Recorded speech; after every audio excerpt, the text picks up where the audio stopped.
Hello दोस्तों, welcome you all in my YouTube channel. Today we'll be discuss about topography. आज हम पृथ्वी पर बनने वाली स्थलाकृतियों के बारे में चर्चा करेंगे, अर्थात उनके बारे में जानेंगे कि वो कैसे बनती हैं और इनको बनाने वाले कारक कौन से होते हैं। तो देखिए, जैसे हमारे सामने है, जो पृथ्वी पर जो स्थलाकृतियां बनती हैं वो किन किन कारणों से बनती है, अर्थात इनको बनाने वाले कारक कौन से हैं।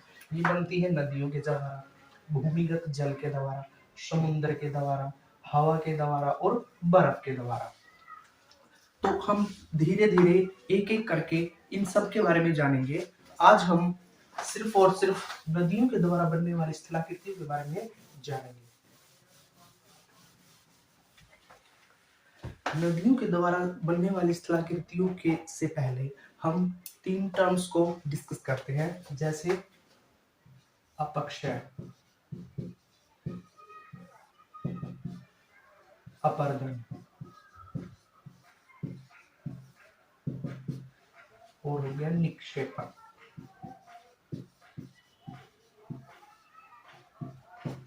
तो ये अपक्षय क्या होता है? अपक्षय होता है जब चट्टान टूट जाती है। इसके टूटने के कारण भौतिक भी होते हैं और रासायनिक भी होते हैं। यानी चट्टान का टूटना, चट्टान का टूटना, इसके कारण भौतिक भी हो सकते हैं व रासायनिक भी हो सकते हैं।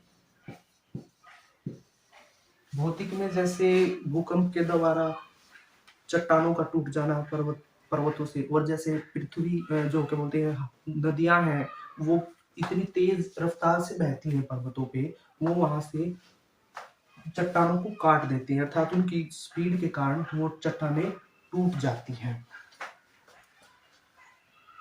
और हमारा अपरदन है जब घिसावट, चट्टानों में घिसावट हो जाए, अर्थात वो घिस घिस कर अपने आप ही टूटना शुरू कर दे, तो इनको बोलते हैं अपरदन। क्या बोलते हैं? अपरदन। तो फिर आ गया जी निक्षेपण। जो अपरदन से जो घिस घिस कर चट्टान के छोटे छोटे पार्टिकल्स हुई हैं, उनको बोलते हैं निक्षेपण। क्या बोलते हैं? निक्षेप। तो सबसे पहले क्या हुआ, चट्टानें जो बड़ी बड़ी थी वो भौतिक और रासायनिक कारणों से टूटी। अब ये चट्टानें टूट कर क्या हो गया, वो लगातार घिसती रही और फिर से वो टूटती रही, तो उनको बोलते हैं अपरदन। और उसके बाद जो ये चट्टानें बिल्कुल छोटे छोटे पार्टिकल्स में कहीं एक जगह पर जाके जमा होती रहती हैं, उनको बोलते हैं निक्षेपण। तो आई होप ये आप समझ गए होंगे।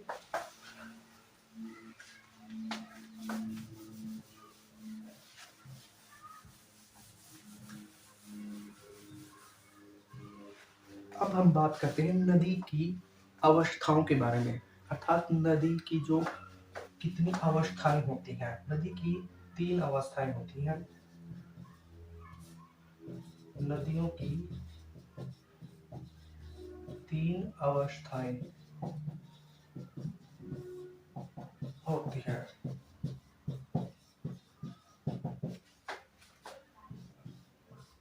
पहली बोलते हैं अपर कोर्स, इसको हम इंग्लिश में बोलना चाहें तो रिवर्स कोर्स बोल सकते हैं, रिवर्स कोर्स। ठीक है, तो इसका जो सबसे पहला जो कोर्स होता है वो होता है अपर कोर्स। इसको बोलते हैं हम युवा अवस्था। कैसी अवस्था? युवा अवस्था।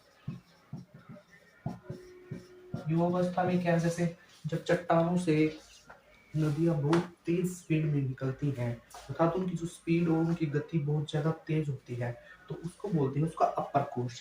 और अपर कोर्स में नदियां क्या करती हैं, ये अपक्षय भी करेंगी, अर्थात बड़ी बड़ी चट्टानों को तोड़ भी देंगे।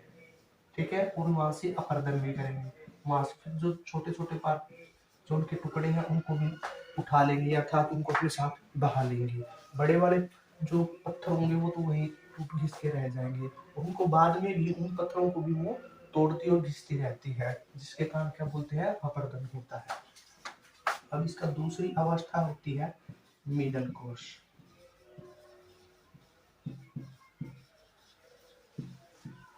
इसको बोलते हैं प्रौढ़ावस्था। प्रौढ़ावस्था। इस टाइम नदी मैदानों में बहती है। कहाँ पे बहती है? मैदानों।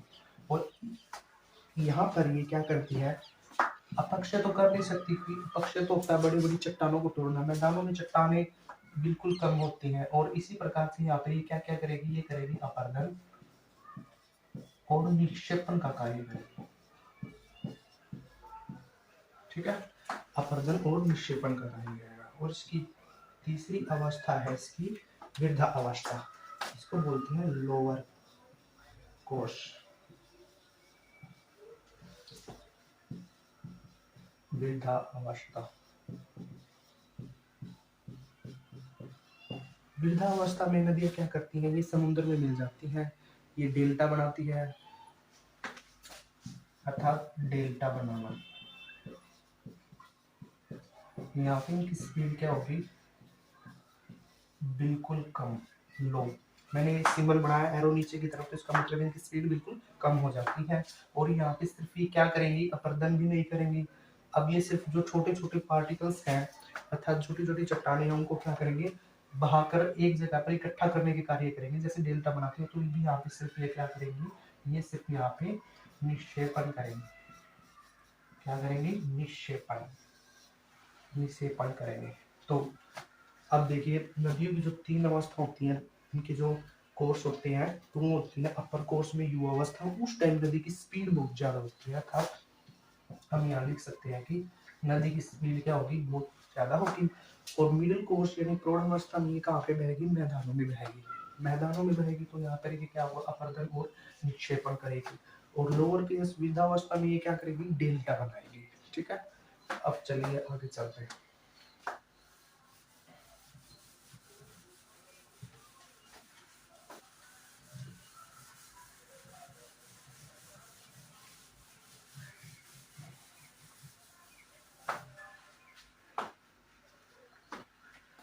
अब हम नदियों द्वारा बनने वाली आकृति के बारे में बात करें।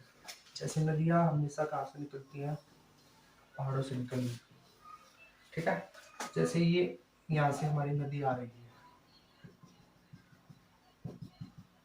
ठीक है, बहुत स्पीड के साथ, बहुत तेजी के साथ। तो इसने यहाँ पर वी शेप घाटी बना दी, अर्थात इस पत्थर को काट काट के, यानी चट्टान को काट काट कर कैसी घाटी बना दी, वी शेप घाटी बना दी।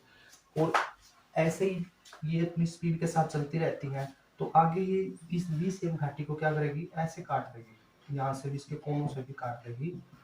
और अब ये किस टाइप की आकृति बन जाएगी, अब ये बन जाएगी ऐसे, अर्थात ये आई, पानी यहाँ से बहना शुरू हो जाएगा। अब ये कैसे, वी से आई शेप की घाटी बन जाएगी।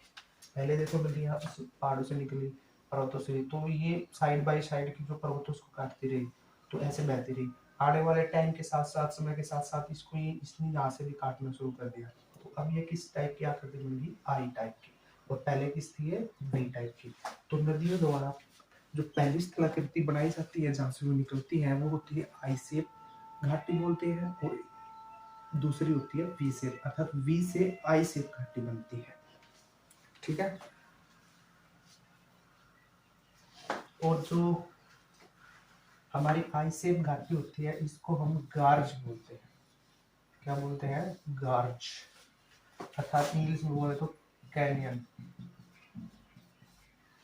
आई शेप घाटी को गार्ज बोलते हैं। और जो सबसे बड़ा गार्ज है, अमेरिका में कोलोराडो नदी पर है, ग्रांड कैनियन, उसका नाम है ग्रांड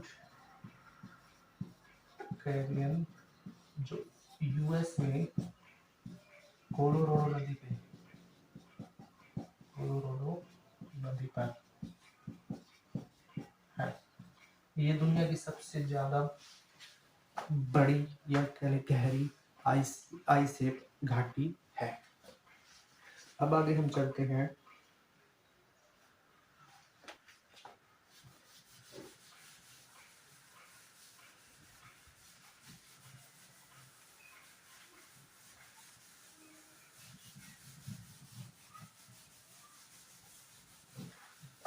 देखना, अब देखिए, जैसे नदियाँ किसी पर्वत से निकली, वो फिर ऐसे किसी पर्वत से नीचे गिरती हैं, फिर आगे से ऐसे चलती हैं, ठीक है। तो देखिए, जब ये नदी ऊपर पर्वत के ऊपर इन छोटे छोटे गड्ढों से निकलती है तो इनको बोलते हैं छिप्रिका। क्या बोलते हैं? छिप्रिका। इंग्लिश में बोले तो रैपिड। ठीक है। और जब ये पानी नदियां यहाँ से नीचे से गड्ढे में गिरती है तो यहाँ पे बहुत सारा पानी इकट्ठा हो जाता है, तो इसको बोलते हैं अवनमन कुंड। क्या बोलते हैं? अवनमन कुंड। और जब ये पर्वत से नीचे गिरता है ये पानी तो यहाँ पे बन जाता है जलप्रपात। जलप्रपात। देखिए, जब नदियां यहाँ से शुरू करती हैं तो ये छोटे छोटे गड्ढों में जाती है, तो इन गड्ढों को बोलते हैं शिप्टिका। और जब ये जिस पर्वत से ये नीचे गिरती है तो इसको बोलते हैं यहाँ पे जलप्रपात अर्थात झरना। ओके। और उसके बाद जब ये पानी एक विशाल से गड्ढे में इकट्ठा हो जाता है तो इसको बोलते हैं अवनमन कुंड। और ये पानी ऐसे ही जो नदियां आगे बहते रहते हैं। ठीक है। अब देखो, यहाँ पे नदियां इस टेढ़े रास्ते से बह रही हैं। एक आने वाले टाइम में क्या होंगी, समय के साथ साथ ये नदियां सीधी बहना शुरू कर देंगी। सीधी बहना शुरू कर देंगी और इस प्रकार से ये जो हिस्सा है ये कटकर अलग हो जाएगा। अर्थात देखिए, दोबारा सुनिए, जब जब नदियां इस टेढ़े रास्ते के अकॉर्डिंग बह रही थी और एक टाइम ऐसा हुआ समय के साथ साथ इन्होंने सीधा बहना शुरू कर दिया नदियों में, तो ये जो हिस्सा है ये कटकर इससे अलग हो जाएगा क्योंकि नदियां तो सीधी बहने लगी। और इस प्रकार के जो लेक बन जाते हैं उनको बोलते हैं ऑक्सबो लेक। Oxbow lake. और इसको हिंदी में बोलते हैं छाटन झील। छाटन झील। छाटन झील से मतलब जो हिस्सा छट कर अलग हो गया है उसे बोलते हैं छाटन झील। अब देखिए, आगे चलकर ये वितरिकाएं में और डेल्टा वगैरह बनाती हैं और इस यहाँ से लेकर इस सारी जो ये संरचना है इसको बोलते हैं मीनांडर। ठीक है। यह एस आकार की घाटी। एस आकार की घाटी। आई होप आप समझ गए होंगे कि देखो, नदियां जब पर्वतों से निकलती हैं तो वो छोटे छोटे गड्ढों से पानी जाता है उनका, तो इन छोटे छोटे गड्ढों को बोलते हैं शिप्टिका, जिसको बोलते हैं रैपिडो इंग्लिश में। और जैसे जब ये पानी पर्वत से नीचे गिरता है तो उसको बोलते हैं जलप्रपात। जहाँ से ये पानी गिर कर इकट्ठा हो जाता है उसको बोलते हैं अवनमन कुंड। आगे ये पानी चलता है, जब ये टेढ़े मेढ़े रास्तों से चलता है तो आने वाले समय के साथ साथ ये जो नदियां हैं सीधी बहना शुरू कर देती है और जो ये टेढ़ा रास्ता है ये कट के इससे अलग हो जाता है। और इस प्रकार के जो अलग से जो पानी इकट्ठा होते हैं उसको झील बन जाता है और इस झील को बोलते हैं ऑक्सबो लेक या छाटन झील। आगे चलकर जब ये नदियां वितरिकाओं में बटकर डेल्टाओं का निर्माण करती है और यहाँ से लेकर यहाँ तक की जो ये पूरा जो संरचना है इसको बोलते हैं मीनांडर या एस आकार की घाटी। आई होप आप समझ गए होंगे। चलिए आगे चलते हैं।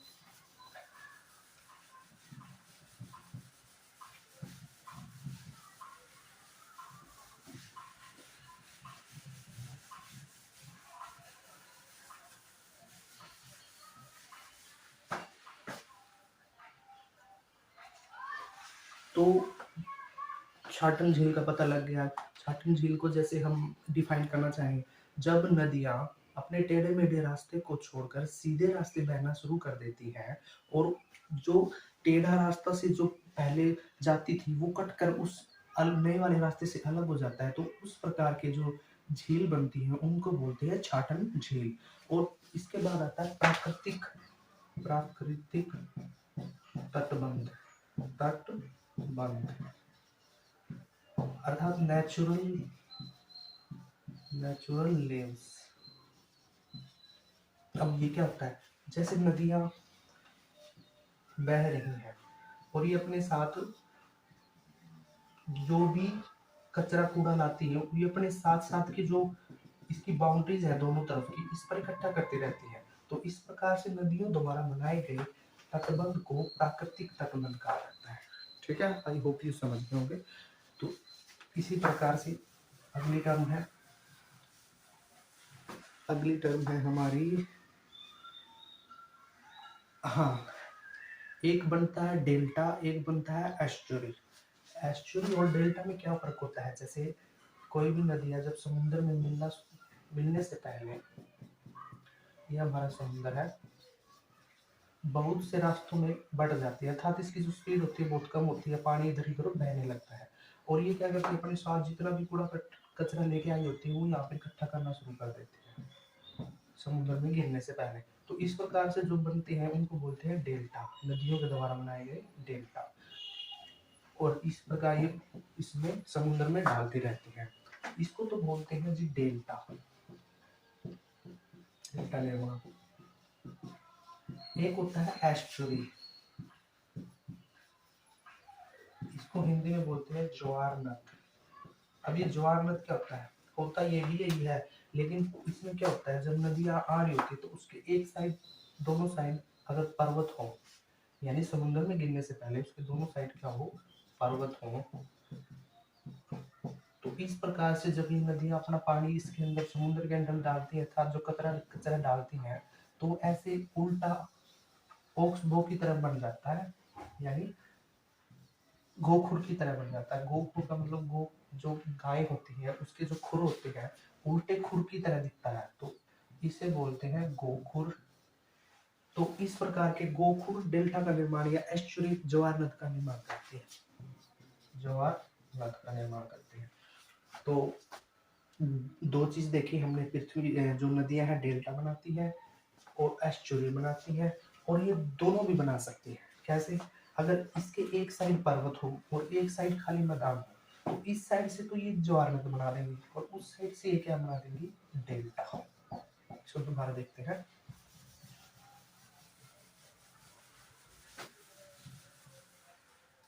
जैसे नदियां आ रही है, अगर ये समुद्र में गिरने से पहले इसके एक साइड अगर पर्वत हो, एक साइड क्या हो, पर्वत, तो इस साइड से तो ये क्या बना देंगी, ज्वार नद, इस साइड से क्या बना देंगी, ज्वार नद, ठीक है।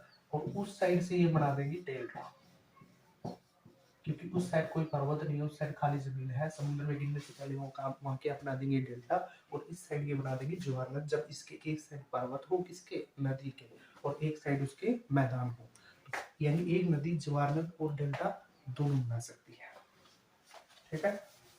जैसे जो दुनिया का सबसे बड़ा ज्वार नद गोदावरी नदी बनाती है भारत में, और दुनिया का सबसे बड़ा डेल्टा सुंदरवन डेल्टा गंगा नदी और ब्रह्मपुत्र नदी के द्वारा बनाया जाता है, ठीक है। आई होप आपको समझ आ रहा होगा। इससे अगला पॉइंट हम लेते हैं,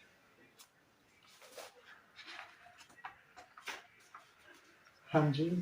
अब देखो जैसे नदियां डेल्टा में बना रही हैं, ठीक है, जब ये समुद्र में गिरने से पहले ऐसे कई धाराओं में या मृत्तिकाओं में बढ़ जाती है, और इस प्रकार से एक पक्षी के पैर जैसा निर्माण कर देते हैं। तो इस प्रकार जो बना हुआ डेल्टा है उसको बोलते हैं पक्षी पाद डेल्टा।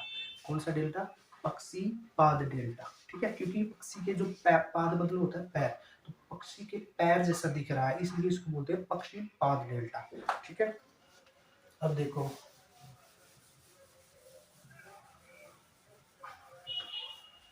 एक बनता है जी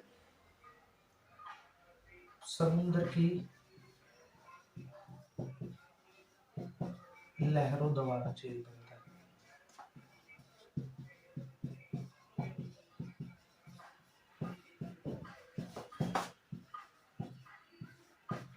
ठीक है। अब देखो जैसे ये हमारी स्थलाकृति है, अर्थात ये मैदानी क्षेत्र है, और यहाँ पे हमारा समुद्र है, ठीक है। और क्या होगा, जैसे समुद्र की लहरें यहाँ से, जैसे इसके अंदर जो कचरा है उसको उठा उठा के क्या कर देंगे, इसके अंदर भी पानी है समुद्र का, तो इस एरिया को क्या कर देंगे, वो ब्लॉक कर देंगे, क्या कर देंगे, इस सिल्ट के साथ, इसको बोलते हैं सिल्ट, सिल्ट समुद्री कचरे को बोलते हैं,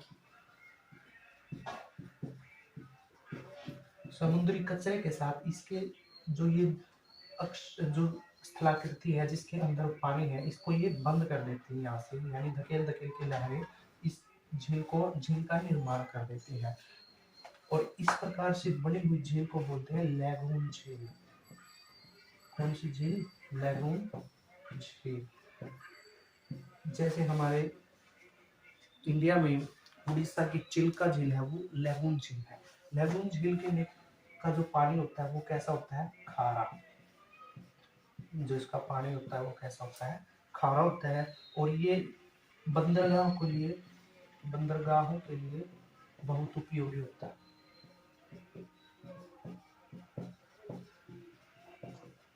ठीक है, तो जो लैगून झील होती है ये बंदरगाहों के लिए बहुत फायदेमंद रहते हैं। तो आज हमने जाना कि नदियों के द्वारा जो स्थलाकृति बनती है उनके बारे में हमने सब डिस्कस किया कि किस प्रकार से नदियां जो है स्थलाकृतियों का निर्माण करती है। I hope you understand. So